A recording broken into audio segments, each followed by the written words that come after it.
Hello again. Long time no see. I think we'll see if this goes out the same day as the last Orby report. But as you can see, Miss Kodama, the cantankerous Kitty Queen, has come back for more. I'm going to pick up where I left off in Orion's Belts. This was just a review and a proof copy. But yeah, I gave it about an hour last time. We're on page 25. I read real slow. Hopefully that's good for you.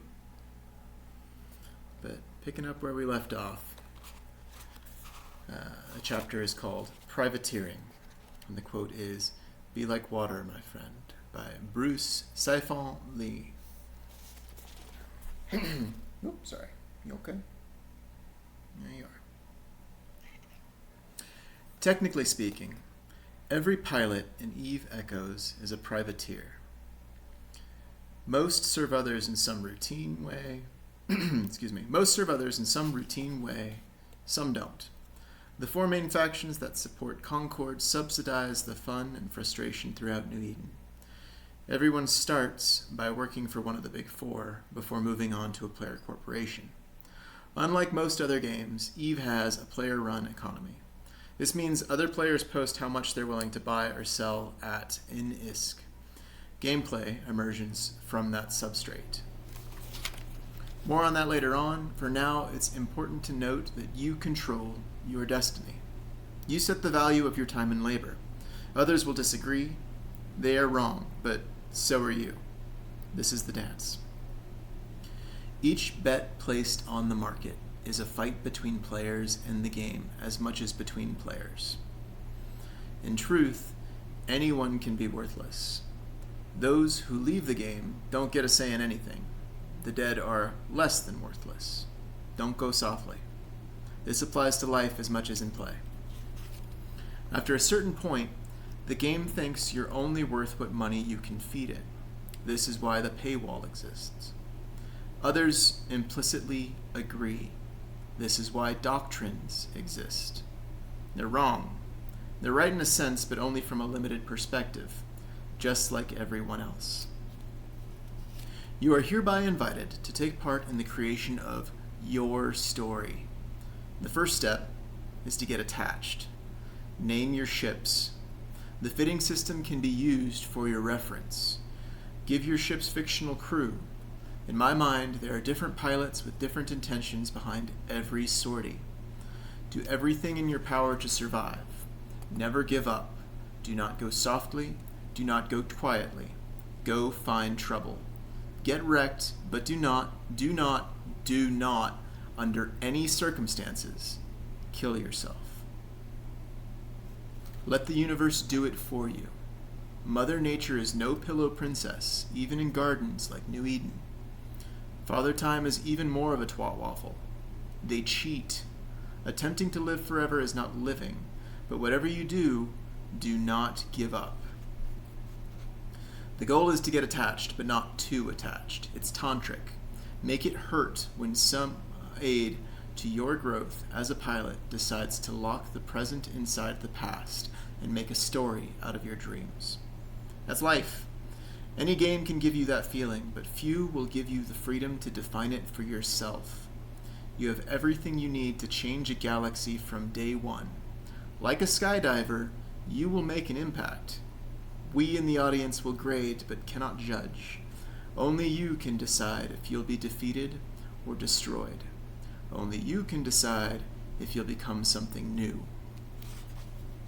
The wealthiest person most values the least object. The person pleased with least is happiest. If a breath can be ultimately precious, of what worth is anything else? If at any point you get bored, good. You've reached the bottom again. Go back to basics and start exploring new paths along the possibility space that is your life. Going back and forth through the tree is how it stays alive. That feeling of boredom might be the end of a path. Leaves die and fall away, but a strong, flexible trunk can do it all. Make sure you're embodying what you mean to. Snakes wrap themselves around the weft and warp, only to wane away eating at their selves, but they are not of the life. Strengthen the roots. Explore the fabric of virtual reality to strengthen your ability to enjoy life as we know it. Invictus, bitches. Throw on a good groove and just cruise the void. It's fun. It's dangerous. Pretend you know nothing and learn it all anew. You'll know when there's no further business to attend to. Or even better, you won't. Next chapter is To Bullseye Womp Rats. Oh, and okay, so the song referred to in the quote for this, Nobody Anymore, it's a real limited quote and I can't do it, but there's Destruction by Joywave.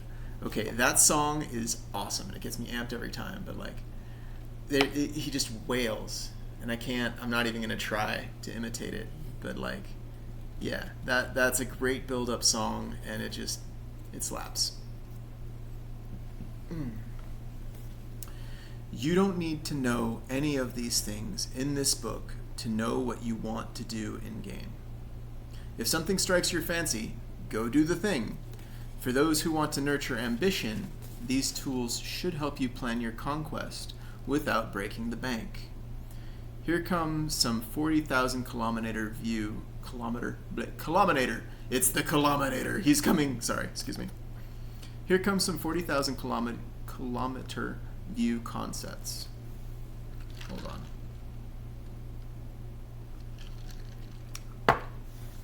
There are two big patterns to exist worth consideration. Two big patterns to existence worth consideration. The first is the normal curve, or bell curve. The second is the Pareto distribution, the mathematical expression of the Matthew principle. The first is how ranges tend to average around the middle, while the second touches on how selection works.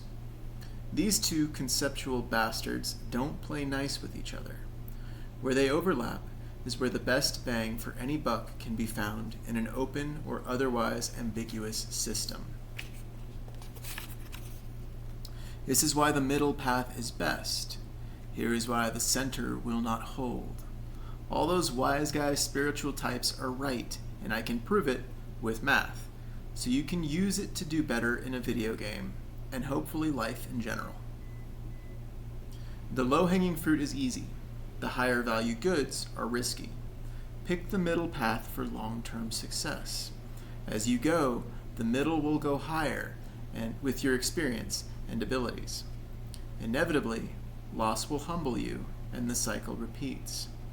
Don't be afraid to experiment, but the consistency of the middle path offers the best range over time. The extremes, both low and high ISK value goods, offer lower, more enforced margins.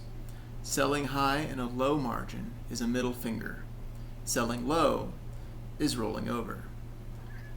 The best bet for any force is to aim for the middle. Center of mass, sticking to the book. The best bet for any force is to aim for the middle.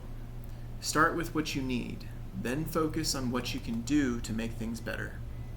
Then, once the dust starts to settle, you can focus on what you want, which will kick up dust and make things interesting. We want what we cannot keep more often than not.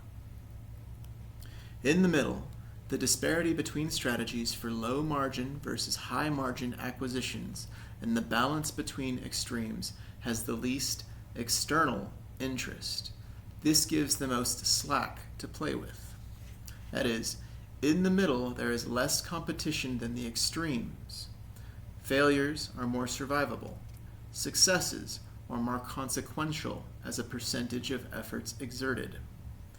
When building, look for good, but not too good, success rates, not necessarily good prizes.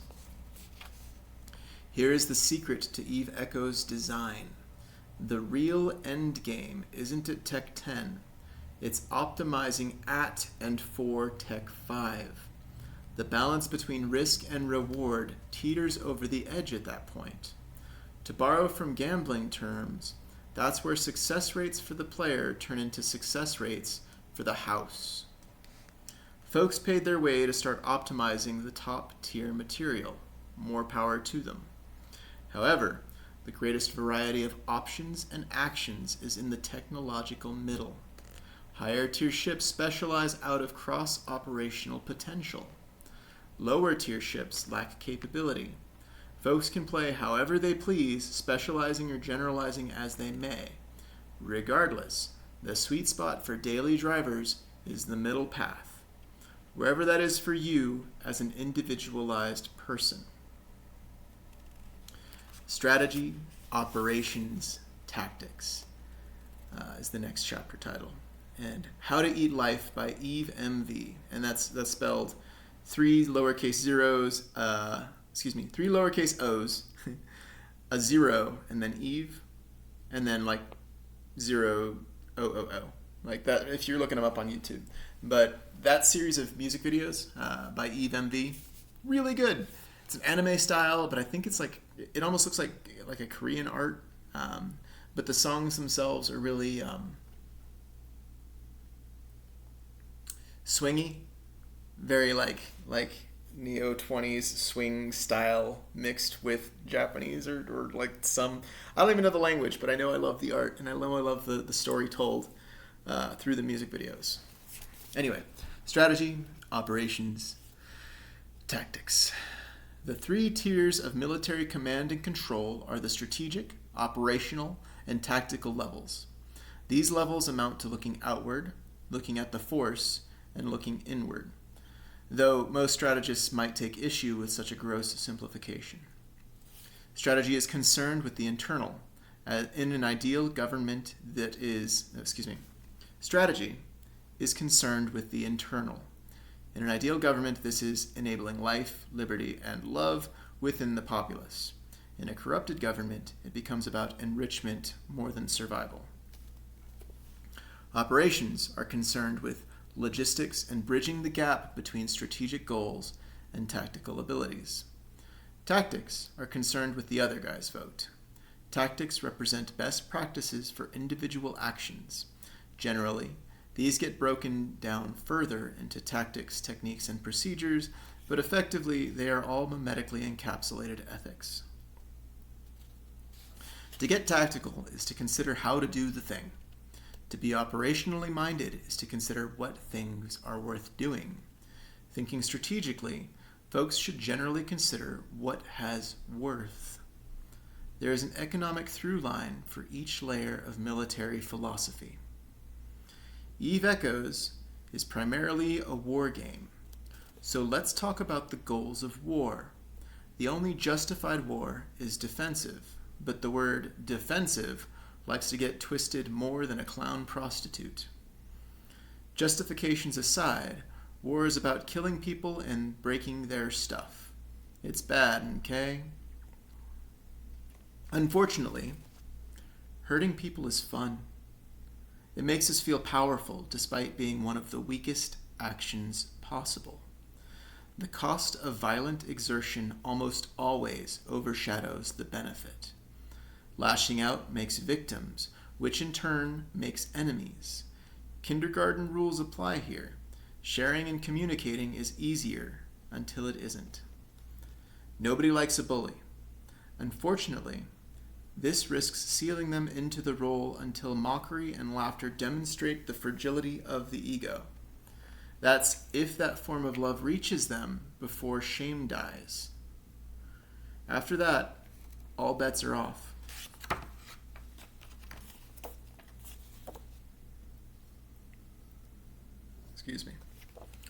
War is fundamentally economics. It's aggressively and percussively applied economics for sure, but the whole shtick about politics by other means fails to appreciate the linear reasons why people fight.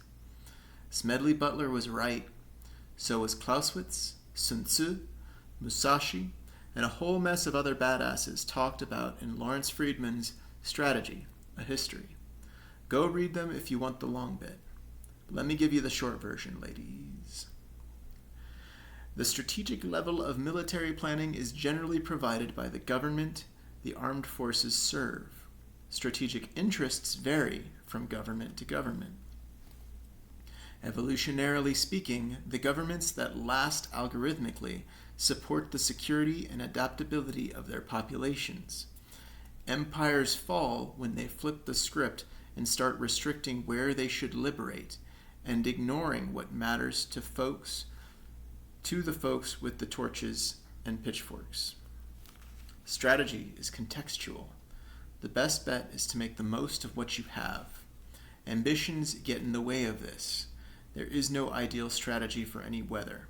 There is only a balancing act between order and chaos, freedom and security, past and future, and other parallels to personality traits that emerge when personalities aggregate. That's a book in its own right. And side note here, I wrote most of it. I've called it Mimetic Organization, and I've got a few chapters left on it. Basically, I'm going to do patch notes for how I would, design government as a game to try and save democracy. But the truth is, no government can ever truly escape the threat that an aggregation of power represents. The only way to, limit the aggregation of power is force the redistribution of aggregated power on a consistent and constant basis. I don't know if that should be yearly or, if there should be, for example, 100% wealth tax, just so things don't transfer between bodies through families. But that's the only way. It doesn't matter if you put like a monetary cap on what people can attain. Eventually, they'll discover, if I get friends and form gangs, then it doesn't matter how much I as an individual get. I can create an organizational structure that works really well early on, grows rigid over time, mimetically rigid, and eventually hardens, shatters under the weight of its own pressures, and devolves into chaos. Any game trends towards a single victor before it ends. Anyway, I've gone off on an entirely other tangent. Sorry. That's a book in its own right, and you just got a piece of it. The operational level of military planning is all about making the strategic goals a reality. Actualizing these requires relying on the capabilities provided both by and to the tactical levels of a given military. Operational thinkers are the meat of the sandwich. Middle management. Bitches, basically. This is where you want the best planners with the least scruples. In militaries that promote based on time and service instead of merit, this is also the point at which people wise up and start looking for the exits. Side note here, really good book, Bleeding Talent, basically breaks down why the American military has not been promoting its best and brightest since late 70s, early 80s. Why the military-industrial complex is not going to be able to pivot in time to catch drones and the democratization of force that they represent. I mean, they can apply it, but it's going to apply a lot more readily to them because of the overinvestment in contractors, especially mercenary forces. Anyway, the tactical level is where things explode. This is the main stuff, but also the boring bits.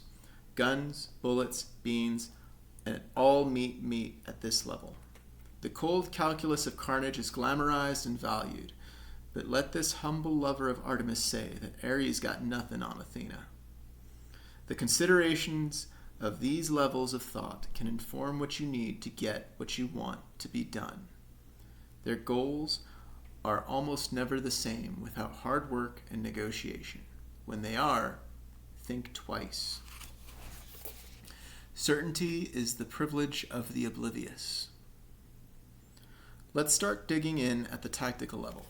Any military needs guns, bullets, and beans. Those are metaphors. What's a meta for? Telling people what to do if they want to win. Air quotes.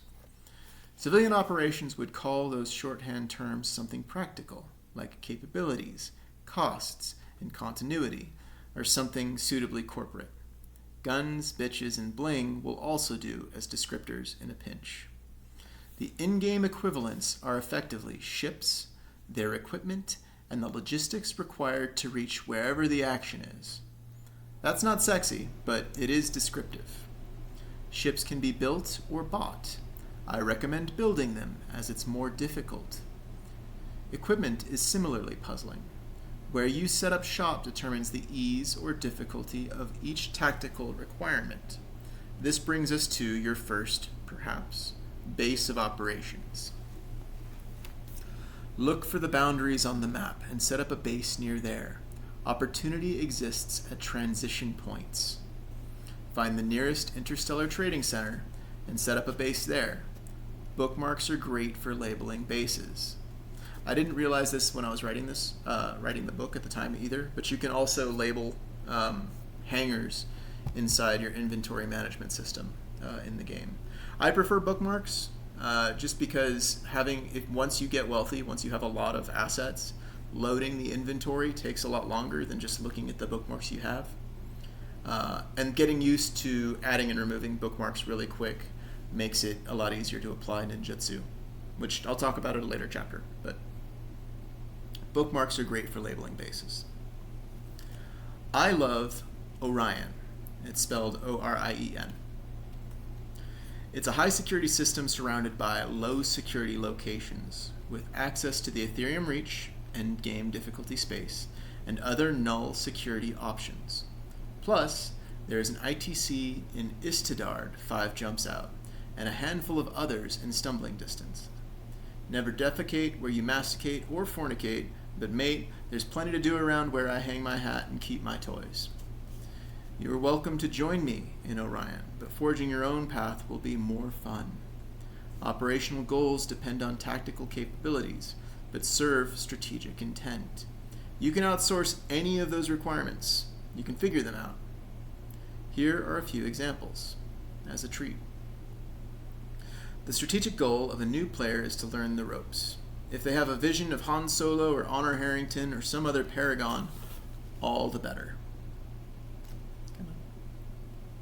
The Honor Harrington series, by the way, I suspect that David Weber probably played EVE Online at some point, because the Star Empire of Manticore is right next to. There's a Manticore system in EVE, in nullsec. I can't remember the name of the constellation where all of those assemble, but there's Manticore. I think Salamander shows up. There's a bunch of things that are referenced in the book series that exist within game. I think Dave Weber did a much better job capturing naval warfare.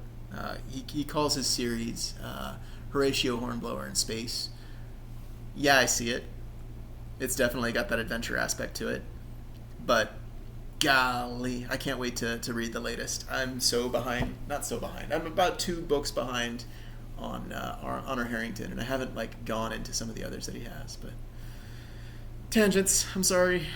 If you don't want them, you can read the book for yourself. Operations include sorties in whatever ship they can field, to boldly go where many have gone before and discover what works and what doesn't. What works gets positive reinforcement. What doesn't receives negative reinforcement. Ratting, mining, and basic system interaction is the bread and butter of someone unsure of how to combine systems into more complicated ops. Tactically, new players learn the controls and employ basic defensive maneuvers like orbiting and building distance, hiding and running respectively. They're learning the difference between what hits and what misses without much consideration of the underlying math that leads to those results. They're learning that the market will not hold their hand and that danger isn't always physical.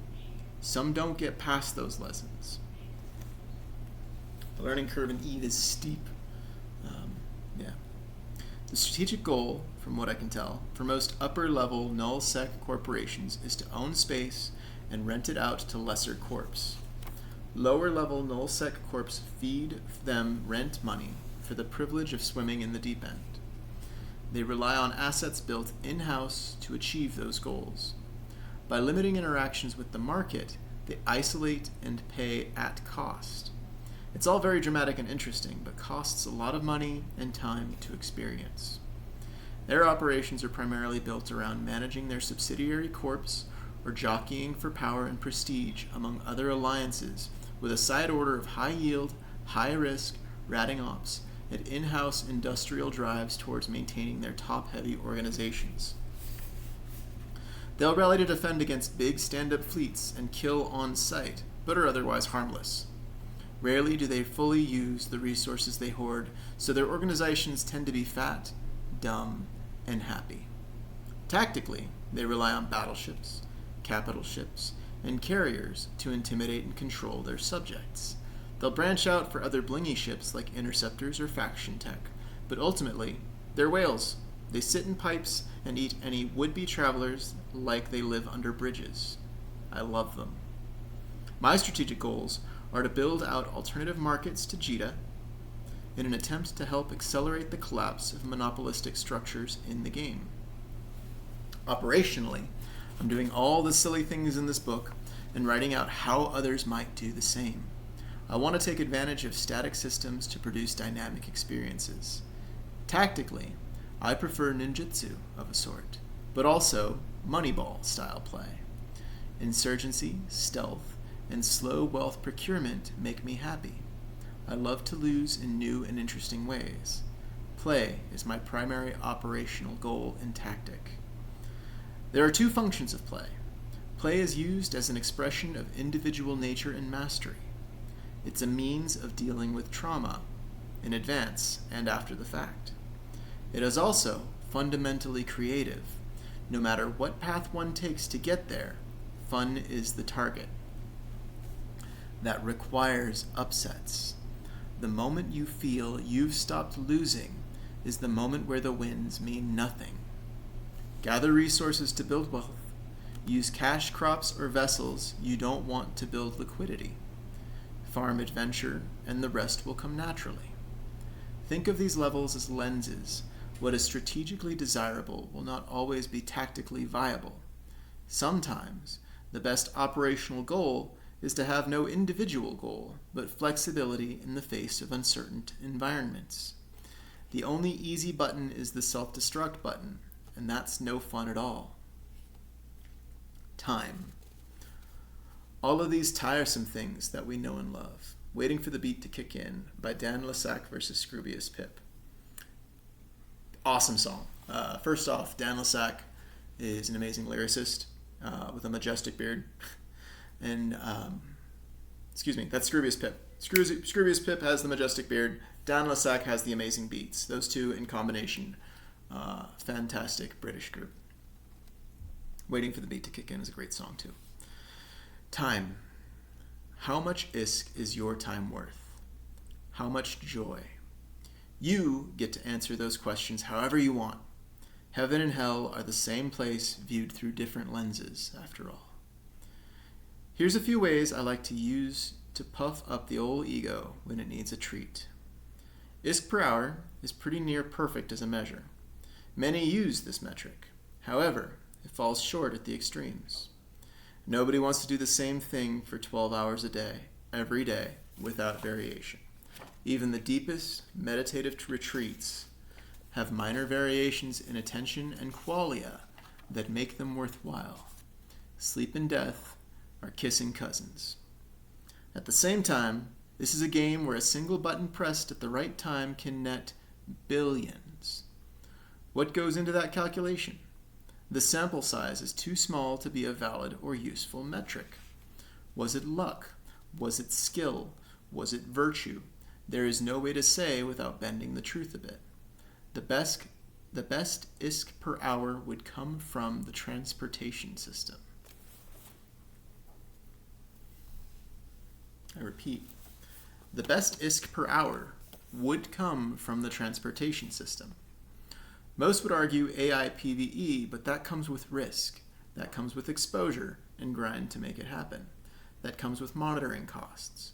Employing AI isn't free. The transportation system takes a couple button presses. Let it cook, then reap the benefits. Those few button presses take only a few minutes on either end of a window where you experience your dirt side life. Move the biggest goods the longest distance along the safest route to reap the biggest returns. It's potentially billions per minute, let alone per hour. Alas, such payouts are at present impractical, but a man can dream. This is why ISK per hour is bullshit, but useful as a metric. This is why ISK per hour is a bullshit, but useful metric. I like more heuristic methods. A win is a win. Was there profit? Chalk it up as a little bit of better than before. Was there loss? Call it a lesson. What went wrong? What went right for the opposition? What are the next steps for improving these factors? If you ain't losing, you ain't trying new things. If you ain't losing every now and then, you're performing, not playing. We all become posers in time. Time is stupid, like what isn't measured isn't improved. True. But time is not a satisfying measure for experiences when there is only ever the a moment worth consideration. It's dividing by a fractional number representing intention that approaches zero. You can live forever in a kiss. You can die forever in a farewell. You could say your time is worth all the ISK imaginable, but that's not super useful. Let's just say your time is worth more than money, real or imagined. Please spend it with love. Cheesy, but if you're gagging at the idea, do it with love. On a more practical note, setting budgets for man-hours follow the same rules for setting budgets in real life. Let's talk about that. Budgeting. Yuck. All right. Next chapter is budgeting. Yuck.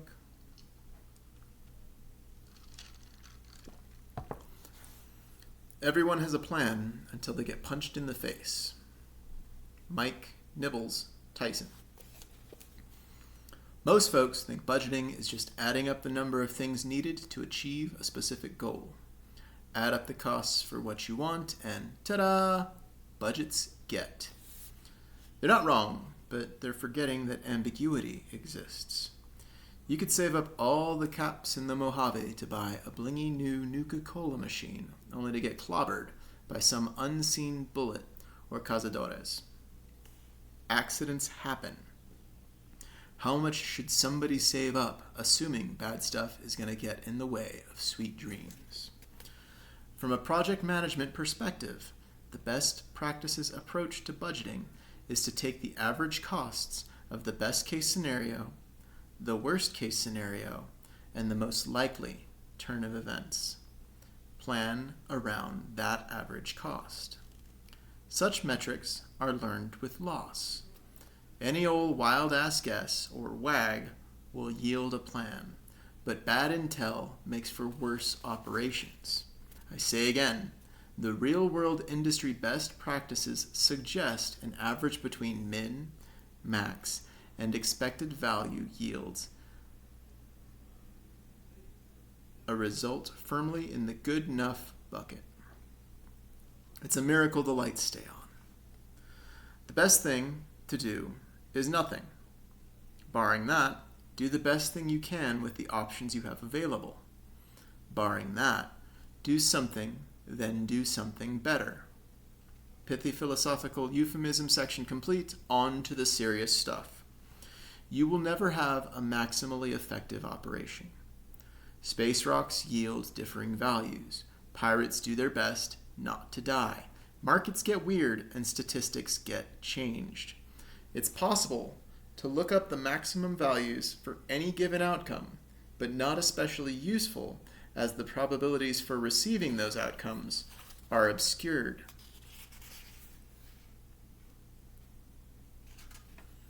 Let's say you're running a secret trafficking container operation. Those lottery ticket loot boxes have their rates posted for reference. Best case scenario is that every 1,000 of the little buggers opened expects to yield 3 green long-range scanner quest items. There are lies, there are damned lies, then there are statistics.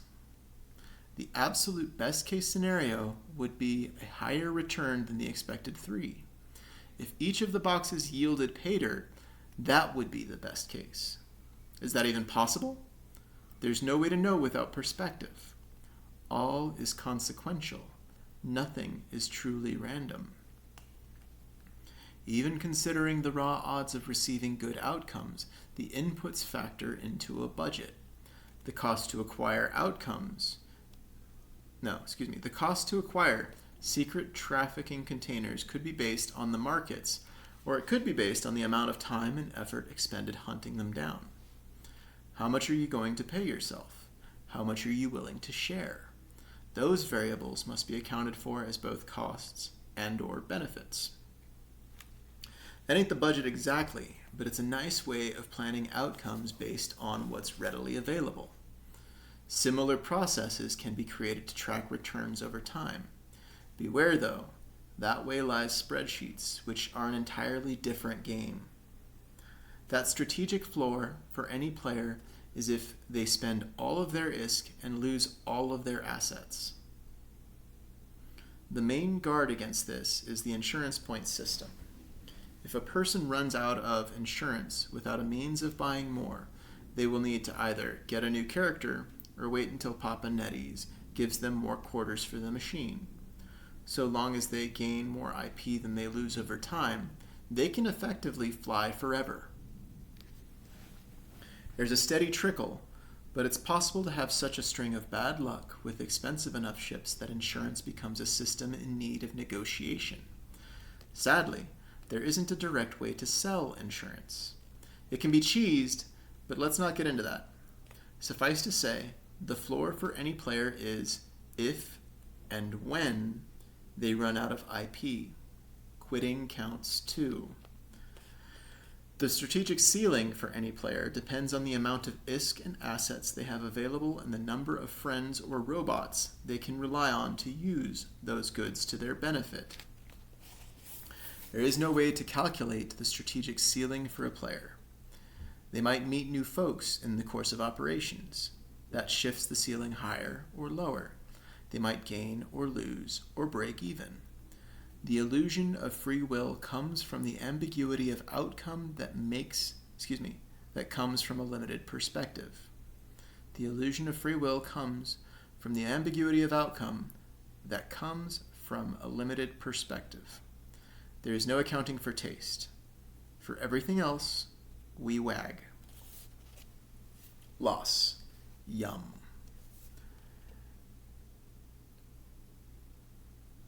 Now that the war is through with me, I'm waking up. I cannot see. From One by Metallica. I'm not going to talk about Metallica. They're too. If you don't know about there's nothing to say. They're mandatory. Within computer science, there is a niche approach to programming known as Robust First Design, or RFD. It is truly genius. Dave Ackley is its patron saint. Give him a watch. He's like if Bob Ross and Ada Lovelace had a baby and that baby grew to become a psychedelic delight. I was devastated when he retired, and his work is drastically underappreciated, especially his movable feast machine, so please send him love. The fundamental principle of robust first design is effectively Murphy's Law accommodated. If you continuously break the system and it still works, all you need to do in order to survive external pressures is dial back the tension on the survival dampeners. It's how our immune systems work. It's how adaptation works. It's biological science digitized and better than any fragile, glorified decision matrix dubbed convolutional neural network will ever be. Combine the two for some truly fascinating science fiction, me droogs. Anyway, enough gushing. Economies could learn a lot from RFD. People, too, for that matter. The drive for min-maxing only brings the end faster. The Forever Game by Simon Sinek explains it better than I have the means or mange to do. Things fall apart. Ain't an orbit in the verse that it isn't terminal in some way, shape, or form. Accounting for these accidents of fate is the only way for organizations to survive.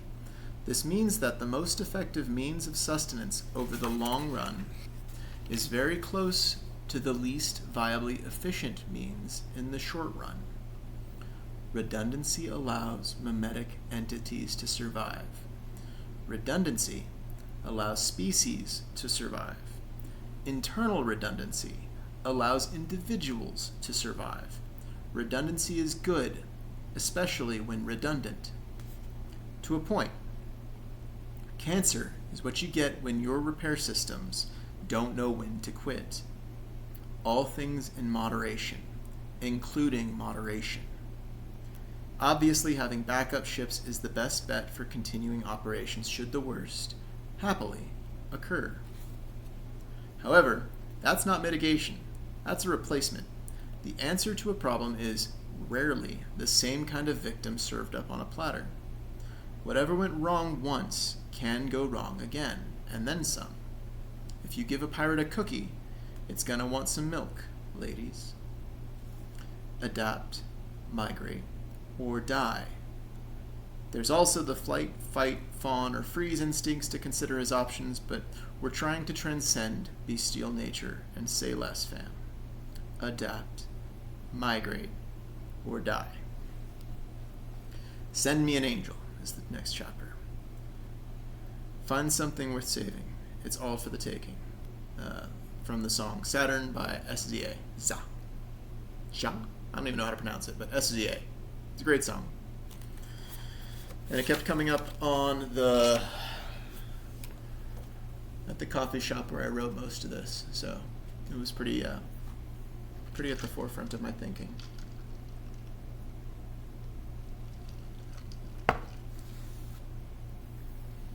Always have a recovery ship near at hand. This concept gets its own section, but is important to advocate for early and often. The Magnate, Imicus, Probe, Heron, and their variations are the best at this role, in that order. Each has their own special perks and weaknesses. The main thing you want in a rescue ship is plenty of cargo space, survivability, and speed. Slow ambulances are better called hearses. When you get blowed up, or go back and get your stuff, if you can.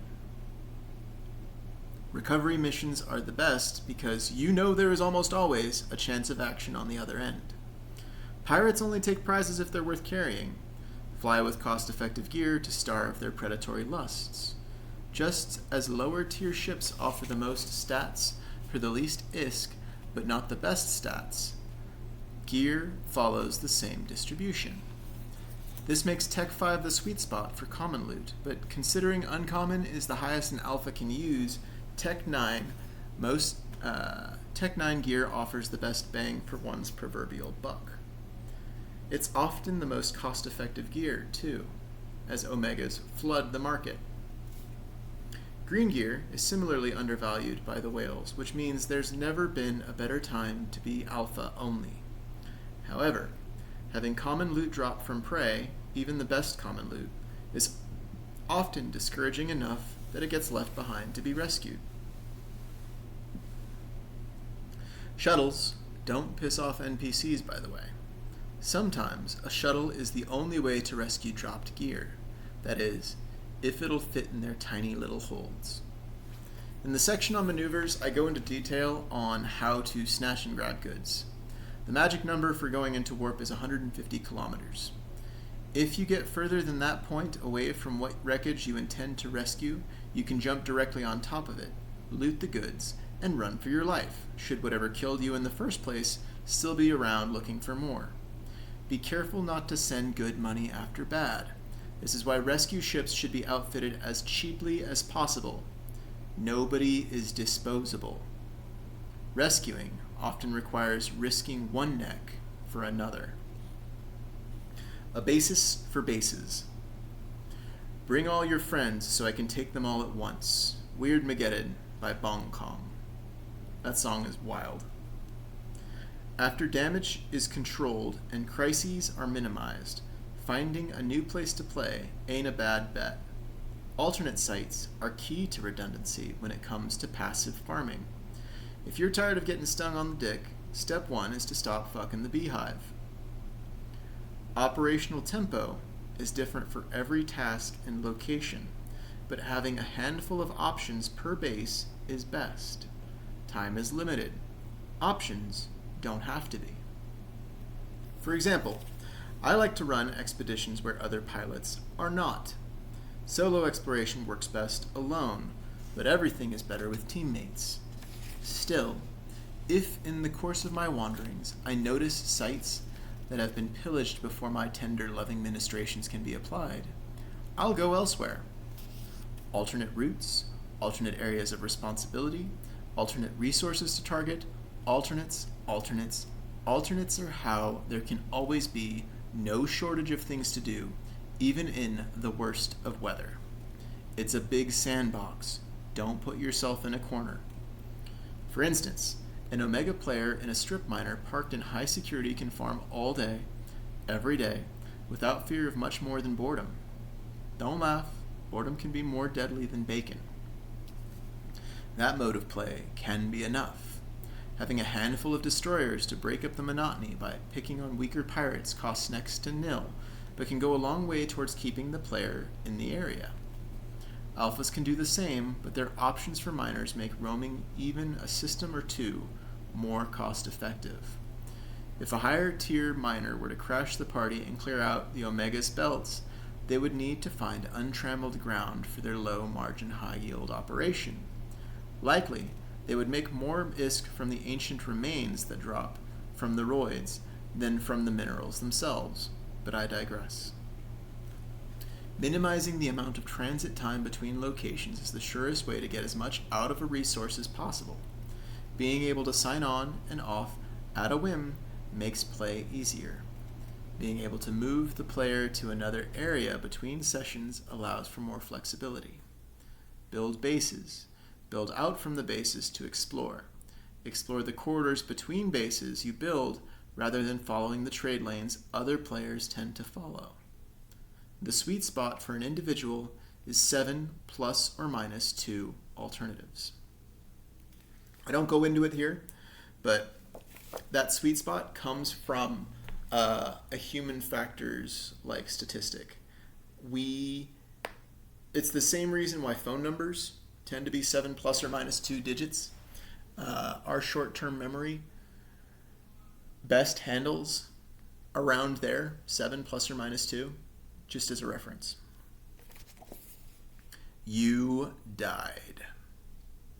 One home burned down, one fell apart. One met a flood, and one was nothing from the start. Nunamaker's Parable by Everybody's Worried About Owen. Love that song. Despite these entertaining exercises, there are far more ways to die than to succeed. This is good. This is how we grow. Better to die little deaths than to give up the ghost completely, ladies. Change is better than breaking. Even the big deaths ain't so big in the grand scheme of things, though they never feel that way to those that linger on. The truth is, death is just the universe adapting some version of an ego out of existence. Adaptation of either the environment, the self, or both is the best bet for a player when it comes to a cruel and adventurous reality. But sometimes walking away for a spell is best. Life is thankfully full of distractions from life, to the point that it's not even a little bit funny how rarely moments of stillness and silence occur. Investing in redundancy is investing in survival, but only as a buffer for the inevitable. If a loss hits hard enough and hurts bad enough, then enough is enough. Take a break.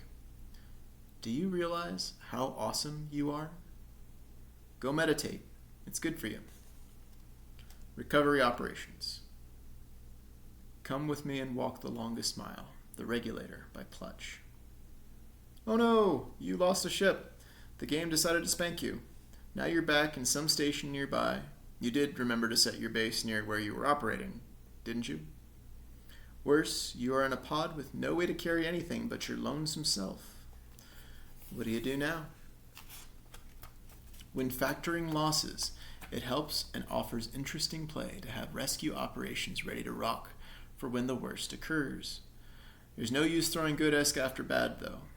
Thankfully, there are several affordable frigates and destroyers perfect for going back to your body and gathering up whatever stuff, survived the explosion. Utility frigates are awesome. Excuse me. Utility frigates are awesome. Cargo and dropped equipment are not covered by insurance. It is possible to recover what survives, but only at speed. However, very often losing what was just recovered winnows the goods down even further. Be careful. Assuming some scavenger or whatever killed you doesn't grab the goods before you can get them back, most losses tend to be temporary. Parlay. This song has no lyrics, but Shy Gal by Moxie Floxy is really good and plays with tempo in a real evocative way. Builds up and then just loses control. It's great. Remember, ships that like to kill stuff on the move have to sacrifice cargo space for more murdering gear and to keep things light. This means they must choose wisely what they bring back to their nest to flip for profit. They usually leave gray gear behind, but there are exceptions. Polite pirates are historically accurate, by the way. They wanted folks scared to resist, but not too scared to sail. Unlike those ancient scallywags, most player pirates and Eve Echoes are externally subsidized and can afford to be picky, preferring faction loot or better. This is another reason why Alpha Life is more fun. Everything is a lot more precious when your income is measured in hundreds of thousands instead of billions. Remember, one man's trash and all that. Pirates usually leave behind equipment, if not material loot that's too bulky to carry off. If you see GF or 07 in chat, that was a polite pirate. Mostly. If they shoot your wreck before destroying your pod, that was an impolite pirate. Good for them. Rescuing and rescuing. If you're upset, you can rent an apology from the fine print by the Stupendium, which is about a different game entirely. The fine print, I think, is about the Outer Worlds or something like that. It's a science fiction game I haven't played, but the Stupendium does really good parody songs about games, and that one is just a thorough dismantling critique of corporatism. Really good. The ideal rescue vessel is simultaneously also the ideal vehicle for petty larceny. Thieves can steal lives from dire fates, but only if they know how to not get caught.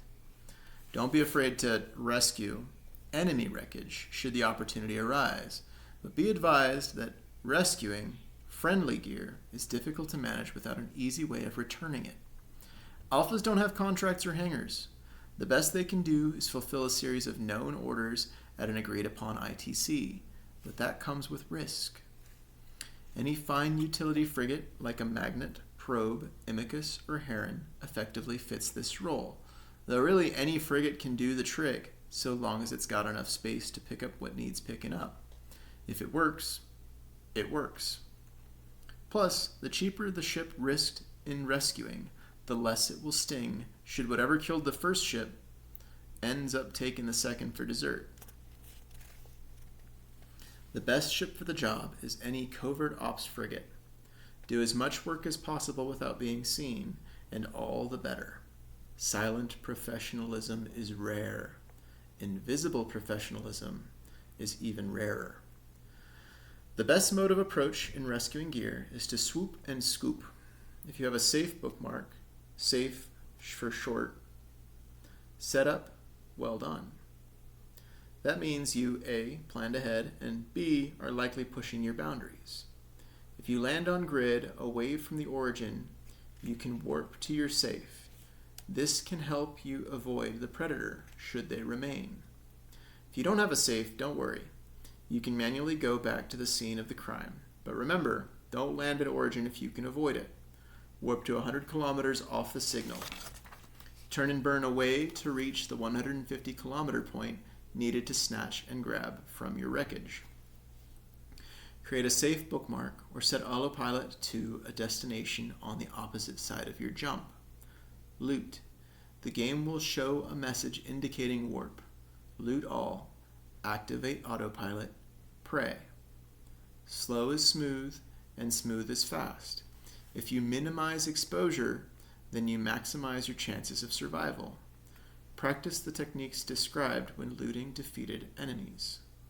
Prevention saves lives. With luck, you can secure almost anything insurance cannot. Everything else is a sacrifice to the elder beings under the void. Be thankful they did not take, and be ready to offer more. Better yet, have spare everything. Go now, and be not afraid. Navigation. I'm coming up on an hour, and this section kind of feeds into itself. It's where I start talking about ninjutsu, and a lot of those techniques require hands-on practice and effort.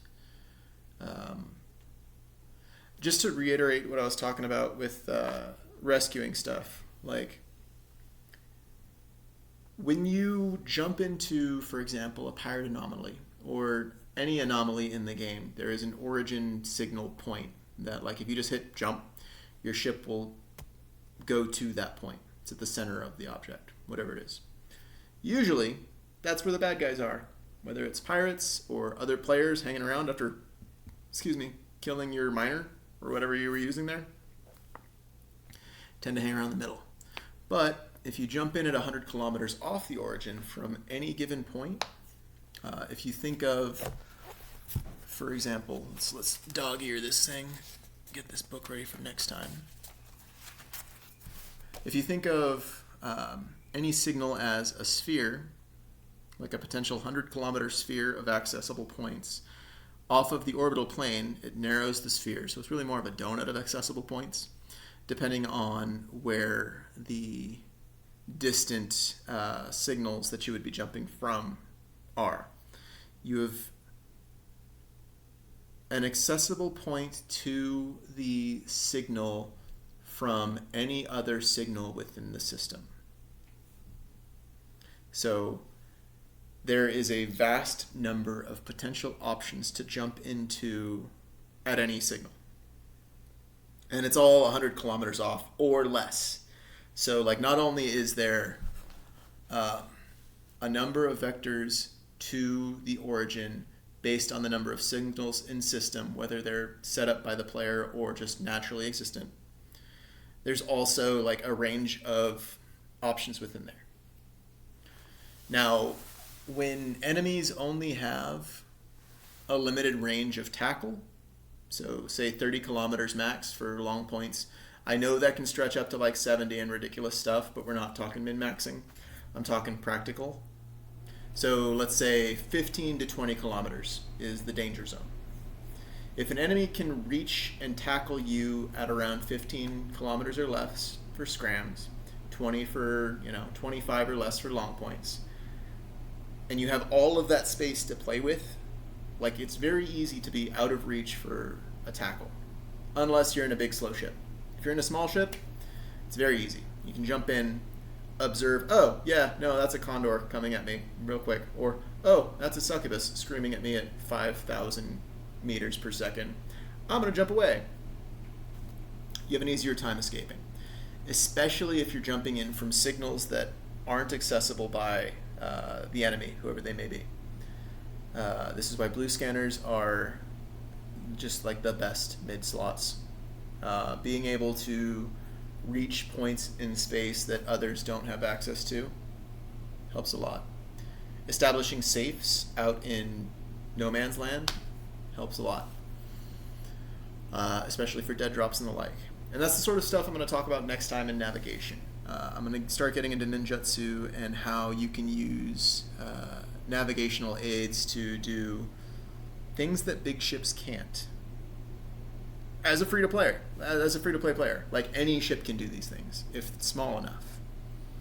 Ninjutsu relies on speed of maneuverability, expectation management for the enemy, and then also preparation of the battlefield, bookmarks especially, or drops loot cans. If you don't, back when the game was new, bookmarks didn't exist. You could drop cans and use those. Trouble with cans is they were accessible by enemies. Other pirates could jump to the can that you had so long as it was 150 kilometers off. But that's a history lesson. I'm just looking to get people up to speed. So we're through all the fluffy stuff, all the like philosophical hedging, hemming and hawing.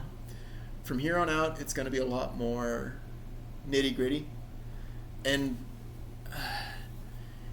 if I really wanted just anybody to have access to these secrets, I could spell them out up front and just say, here's how you do this. But I don't think that would improve the quality of play. I think that would like be a flash in the pan sort of tutorial and folks would stop exploring.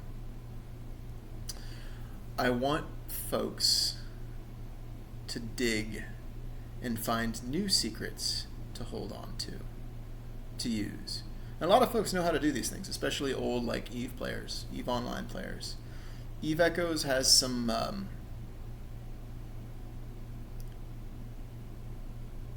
techniques specific to it as a game. The way you can manipulate, for example, red scanners versus blue scanners is very different from, say, D-Scan in EVE Online. But I don't know.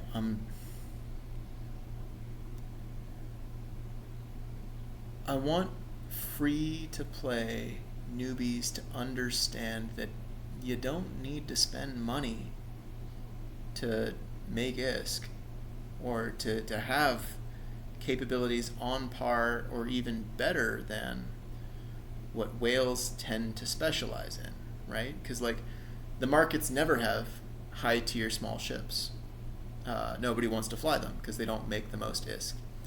And so people will spend billions upon billions to make millions. Not understanding, well, maybe they do. They probably do. Most whales do. They get it. They just like they understand the value of specialization and just the sheer volume of potential that exists from that specialization. The factor and efficiency doesn't come into play. It's just a raw, hey, I can make millions in minutes. Feels good. It's unnecessary. Unless you're like funding an army, that you're not if you're a whale, fundamentally. Or enabling others, which there's a few whales out there actually. Some of my favorite users, players, especially within Gromeyer's community, they do that. They will whale it up and then like share the wealth with other baby whales. It's good. I think it's great. But you don't need to do that. Most of the small ship content that exists, especially in nihilist space, condensed spaces, whales don't touch. I wish there was more small ship content in EVE Echoes, and I've got some ideas towards the end of the book where I talk about like how netties could do that if they wanted. But they're going to tailor their game to the player base, to the people who play. And most folks who play EVE Echoes, they're coming to it from EVE Online, so they're looking for the big stuff that they couldn't spend the months to years to gain in EVE Online proper. So most of the game is untouched. Like there are so many niches that are unexploited, whether it's destroyer markets, frigate markets, mostly because there's a lack of demand. Nobody plays them, even though like there's a lot that you can do operationally, not tactically, but operationally. There's a lot you can do with just a basic tall war, whether it's popping cameras or roaming around looking for cans on planets, doing patrols, or like gathering your own resources. I usually use I use the Noctis more often than not to gather up planetary materials, but when I'm stealing other people's materials, I'm exploring with destroyers, lately cruisers more, but small ships. Small ships is where the fun is. Anyway, that's part 2. Thank you for making it this far. If hopefully it was enjoyable for you. I really love reading this. There's a lot of edits that I kind of want to go back and make, but it's too late now. The die is cast and I'm on to another project. So I know for the next time I edit, I'll be doing a live reading before publishing. I'm learning a lot from doing this, and I'm really grateful for the opportunity. So thank you. Fly sexy. I hope you have a good day.